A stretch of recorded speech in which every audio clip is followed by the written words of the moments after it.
Hello guys, welcome to another trade recap. Today we got two trade recaps. Actually, we have the trade from today, Friday, and from yesterday's trade on Thursday. Because I didn't record the trade recap for Thursday because I was not at home pretty much the whole afternoon and I didn't have the time. So we're gonna go over the two trades that I took. Both of them are double breaks to the downside. And it's actually gonna be really interesting. And also I'm really happy with the trade that I took today. And also we kind of like did a small mistake, but it's all good. I will just show you at the end. But the thing that happened is that on this day, I took the double break short, despite the fact that I wanted longs when I saw price pre-market. The way that I decided that I wanted to take the shorts over here was based a little bit more on I was watching NQ a lot on this trade, and also I was using kind of like fair value gaps also on this idea. But the main thing is that I kind of like recall previous situations for this. So the thing that gave the idea for the double break for me today, or at least on Thursday, was believe it or not, it's gonna be this structure over here. So I had missed double breaks and I had been stopped out on double breaks because of this. I don't know if it's something that I'm just got lucky. I don't know, but I just recall the structures over here that kind of like pullbacks to New York, but not fully pullbacks to New York. Despite the fact we're pushing higher, BWAPs are to the upside, and I just recall. I think it was I tried to find the markups for this, but I wasn't able to. So I was watching this small pullbacks to New York, also in Q. We can see it over here. And I was like, bro, like I think we're gonna double break, bro. This looks like we kind of like want to push lower first and then to continue higher, which then the long that I wanted to initially presented after, but I didn't take that trade anymore. I was just out of the charts at that point. So I was watching this and I was okay, let me just take a chill pill. I have seen already the double break work against full BWAP alignment like we did today too. So let me just chill. I'm not gonna take the first entry to the shorts. I'm just gonna wait and see if we can bounce. If not, I'm just gonna take the shorts over here because I'm already kind of like inclining that we're gonna double break today. So missed the short over here. Well, I didn't miss. I just waited another candle over here, and then I decided to take the shorts on the combine over here, like in the middle of this candle, like around here, and place the stop above the highs over here. And I think at this point, ES was NQ was already also under New York. So I was watching both. I wanted to see both under New York, first of all. Then I was watching that NQ already inversed a 5 minute fair value gap over here. And ES had two 5 minute fair value gaps over here and a 150-minute fair value gap over here.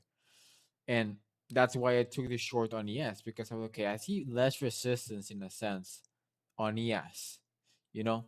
And then also I did this ad over here because as soon as we inverse this 50 minute on NQ, I was like on NQ on ES, I was like, bet bro, let me just take another ad. I add over here, instantly fucking drop like a motherfucker. Then I did another ad over here, and this ad was more based on my previous monthly recaps that I have done. So if you recall, guys, one of my scenarios that I had on my Excel sheet was that we can find a late entry on this type of double breaks where we are fighting overnight or the other BWAPs. Once we pull back to overnight and the double break has not been completed yet. So that's why I took the arrow when I did over here. We can see we stop before taking the opening range low. We pull back to overnight. I know it's not a full pullback, but I mean, at this point, it's just a nat for my position. So I took the ad over here and I ended up getting the lows over here. I didn't like take the full trade over here to opening range low. I just took what I wanted to and just pretty much close the trade right there.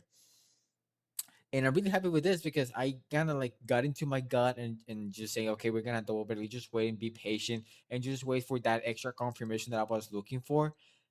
And I'm just really happy with this trade. I took it on the combine because I didn't want to like to take it because I know it was risky because I was fighting the VWAPs, you know, and also it was more like a gut kind of recall situation from previous trades and previous markups that I did. So I decided to take it on the combine.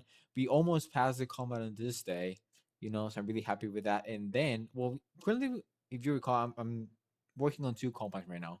So both of them are in top one futures and they're elite access. So today, Friday, I passed one of them, and I'm gonna show you how I passed that account over here. So it's gonna be the same idea, and also I'm gonna show you the mistake that I did, but thankfully top one are the fucking goats, you know. So let's just go ahead at first and explain what I actually did it over here. So this was one of the scenarios that we, well, I show you guys. That's why I'm saying we, right? I show you guys on previous year recaps and on the monthly recap too that we usually when we break into point of control, there's a probability we're gonna double break, and this is why I took the double break over here, despite the fact that we are on BWAPs, despite the fact that again I was looking the same idea today, which is funny because I like the longs, I like the longs for sure. But I saw this setup over here in India, and I was like, bro, I think I need to take this shit, bro. So we double break into point of control over here, which is the orange line over here dotted. And I was watching this carefully because I was like, okay, so we're kind of like looking, we're kind of finding support on previous on the point of control.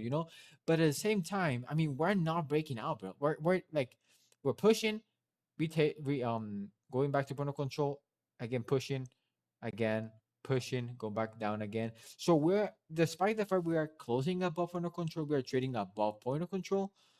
We're not really pushing higher, you know it just seems like he's just having a hard time. He just finding like some resistance over here. And once I saw price close, I actually didn't wait for the close. Actually, I took the trade on the middle of this candle. So I took the short on NQ on this candle, and I think I just had like $400 for me to take it to take the trade, to trade the trade to pass the challenge. I was like, okay, so I'm just gonna take my 400. I was risking like 500 on this trade ish, and I just pretty much set the TP over here for the money over here, and that's pretty much what I did, and it got slapped on this news candle over here. Now I don't know if this is luck. I don't know if this is was the correct call, but I did the call based on my analysis and based on previous markups for double breaks into point of control, and it would play it out. So I'm really happy with that I was able to execute, and I pretty much was convicted into this because when Price was pushing over here, I was like, "Fuck, bro, we're probably gonna get stopped out," which I was purely fine with it because this is I mentioned in one of my DRCs I wanted to get involved in a trade like this if I see it again, or at least on one of my combines. So I took the trade, win that up winner, and pretty much we passed the combine around here. Now this is oh yeah, and you can see over here you wanna probably go back on your charts, or even I think you can go back on my trade recap. Just look for the recap of July 2nd. You're gonna see this exact scenario on NQ. The and the, in on July 2, pretty much the point of control was about like around this line over here, which is kind of different instead of like over here we're pretty much trading above it, but still it was the same idea, and I just executed with the same conviction that I saw on that markup over there. So you can just go back to July 2nd recap, and you're gonna be able to see that markup over there. Now this is the funny story, the funny part of this shit, bro. So I passed the combine, bro, and I always forget that you have fucking macros on Trading View. So like I think you press Control S, it's gonna fucking sell. And if you press Control V, it's gonna buy. I think something like that. So I wanted to take a screenshot of the balance over here. We can see the balance doesn't really make sense. And let me explain you why. So if you close this over here, now I by accident, bro, sold market over here because I was trying to make Control S Windows key to take a screenshot of the balance over here, and kind of fucked up, and I ended up selling, which I closed the trade over here. Or I did buy, no, or close, I don't know, but I did something stupid over here, and I lost $50 on that trade, and I was like, motherfucker, bro. Like I fucked up this account, bro. I'm probably gonna.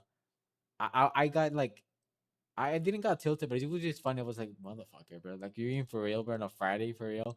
And I did try to take a trade to make it back, you know, 50 bucks. I literally was like, let me just trade, take profit 50 bucks. You can see it over here even.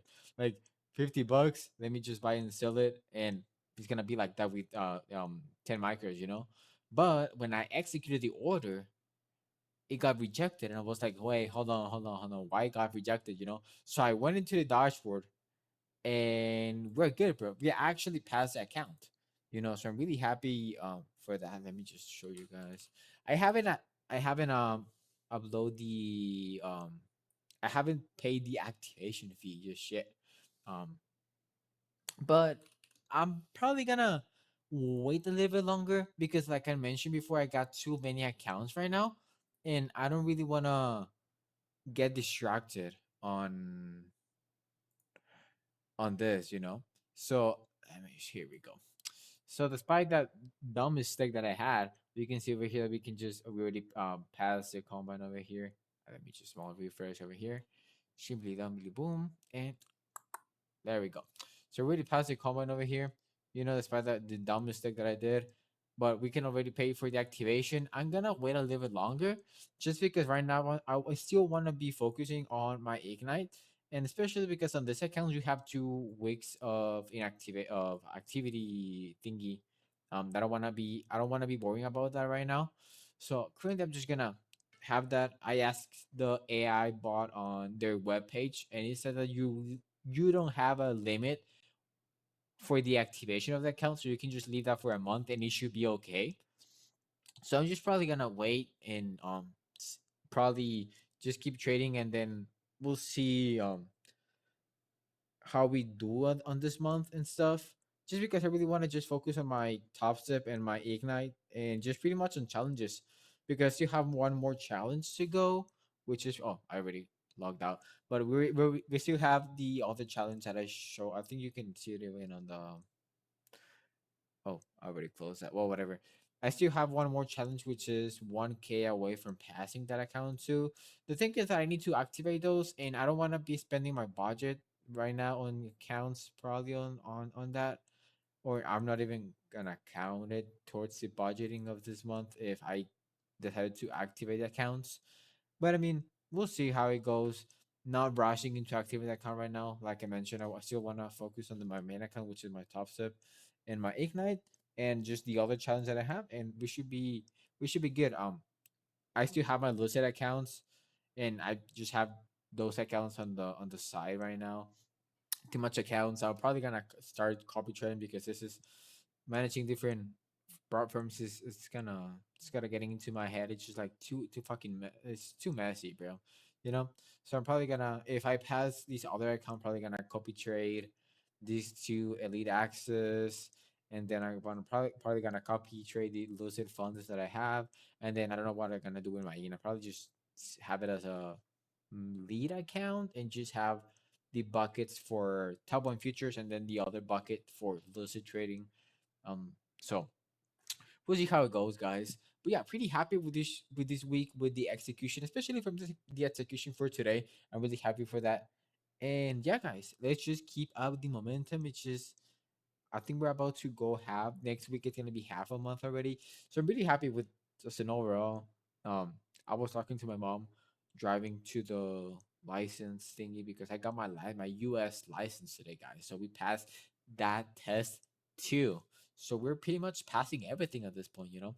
So I was talking to my mom and I was just like saying to her, you know, like this is good momentum. I really want to keep the momentum that it's happening right now, and you know, and also like the growth. It just I was just telling my mom, and I was like, I took almost 2 years to pass one combine when I started to trade, and now this year, this half a year, pretty much I've been averaging 1 month, one account per month, passing the accounts because I started getting into challenges. I think around March, around February, I think I started getting more challenges because I passed my stop step and then I stopped getting accounts. And then Austin and the guys told me, "Hey, bro, like just get more challenges, bro. You know, like go on. So I got more challenges on like around February or March, and I just been averaging about one funded per month. So passing pretty much, I've been getting.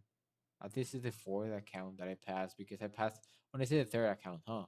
Third account that I passed. So pretty much this year, in this half a year, I already passed three combines. And previously, it took me 2 years to get a combine passed, which is the one that I passed on December. So it's just a big, big difference, bro. Like I'm really happy with where I'm at right now. Now it's just time to focus on getting those payouts. Yeah, it's fine getting the combines passing, whatever. But I think the important part is now to be focusing more on getting those payouts built, you know? So that's gonna be the next step for my training right now. I'm gonna try to. Well, I'm not gonna try. Fuck that shit. I'm gonna keep these accounts that I have alive and work for on those accounts to get a payout. I really don't have a target for my payouts. I just wanna be able to get some money for the from the accounts. As long as I just get my ROI, I think that's how you say it in English. Your return on the investment. So that's the main goal, and that's really good because I mean I took so it's gonna be like 200 ish, I think, or 220 to activate this because it's gonna be I paid 39 for this account, and then I'm gonna if I activate both of the accounts, it's gonna be like 300 ish, 400 ish to activate both accounts. So that's gonna be good. So that's gonna be the investment, and then try to get both to pay out. So that's gonna be the next step, you know. But I mean, I'm not rushing into it, you know. I'm just taking my time, you know, not rushing into trades like I did in June. I was just rushing into trades and wanted to be on a trade every day. And I think I'm just being really selective, and I think I had been kind of patient now coming into this month, taking my trades in the funded and know where I can just start with the funding, go into combine, trade this on a challenge and this and that. So it's been good. It's been good. I'm really happy with my performance this weekend specifically. So yeah, guys, that's pretty much it. I hope you guys enjoy your weekend. I hope you guys do a small recap of your week, what it did, well, what it went good, what it went wrong, and all this stuff. And yeah, guys, see you guys on Monday. Take care.